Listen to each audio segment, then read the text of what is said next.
Another miraculous aspect of the Quran is that it revealed beforehand a number of important events that would occur in the future.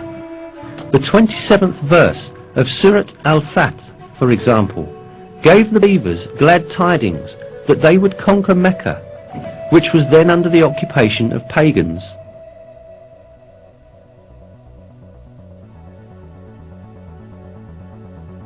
God has confirmed his messenger's vision with truth. You will enter the Masjid al-Haram in safety, God willing, shaving your heads and cutting your hair without any fear. He knew what you did not know and ordained in place of this an imminent victory.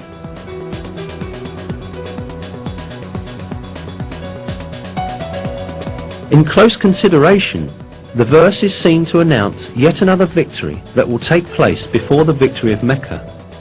Indeed, as stated in the verse, the believers first conquered the Kaaba fortress, which was under the control of the Jews, and then entered Mecca.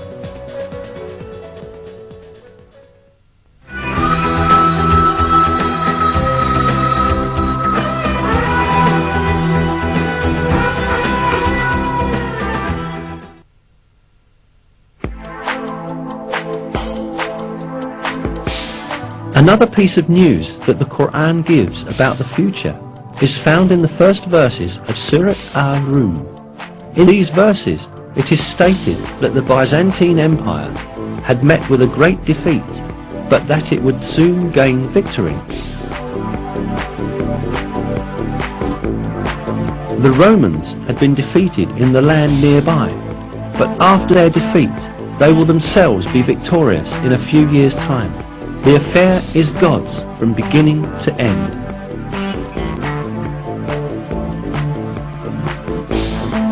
These verses were revealed around 620 CE, almost 7 years after the severe defeat of Christian Byzantium at the hands of the Persians, when the Byzantines lost Jerusalem.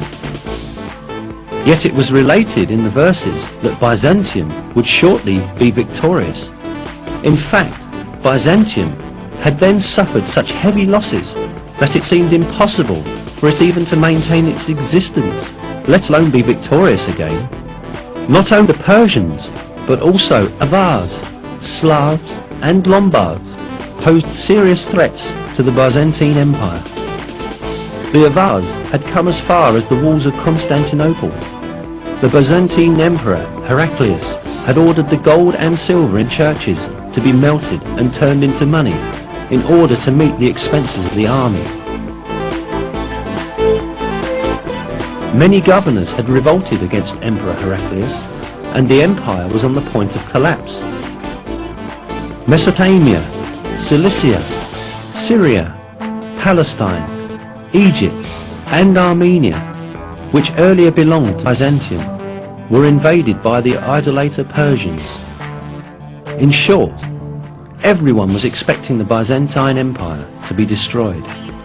But right at that moment, the first verses of Surat Ar-Rum were revealed, announcing that Byzantium would gain triumph in a few years' time. Around 7 years after the revelation of the first verses of Surat Ar-Rum, in December 627 CE, a decisive battle between Byzantium and Persian Empire was fought at Nineveh. And this time, the Byzantine army surprisingly defeated the Persians. A few months later, the Persians had to make an agreement with Byzantium, which obligated them to return the territories they had taken from them. At the end, the victory of the Romans, proclaimed by God in the Quran, miraculously came true. Another miracle revealed in these verses is the announcement of a geographical fact that could not be discovered by anyone in that period. In the third verse of Surat Ar-Rum, we are informed that the Romans had been defeated in the lowest region of the earth. This expression, Adna el-Ard in Arabic, is interpreted as a nearby place in many translations. Yet, this is not the literal meaning of the original statement, but rather a figurative interpretation of it. The word Edna in Arabic is derived from the word deni, which means low, and ard, which means world. Therefore, the expression Edna el-Ard means the lowest place on the earth. Most interestingly, crucial stages of the war fought between the Byzantine Empire and the Persians, when the Byzantines were defeated and lost Jerusalem, had really taken place at the lowest point on earth.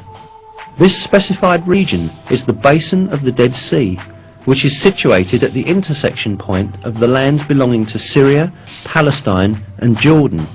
The Dead Sea, lying at 395 meters below sea level, is the lowest region of the earth. This means that the Byzantines were defeated at the lowest part of the world, just as is stated in the verse. The most interesting point lies in the fact that the altitude of the Dead Sea could only be measured with modern measurement techniques.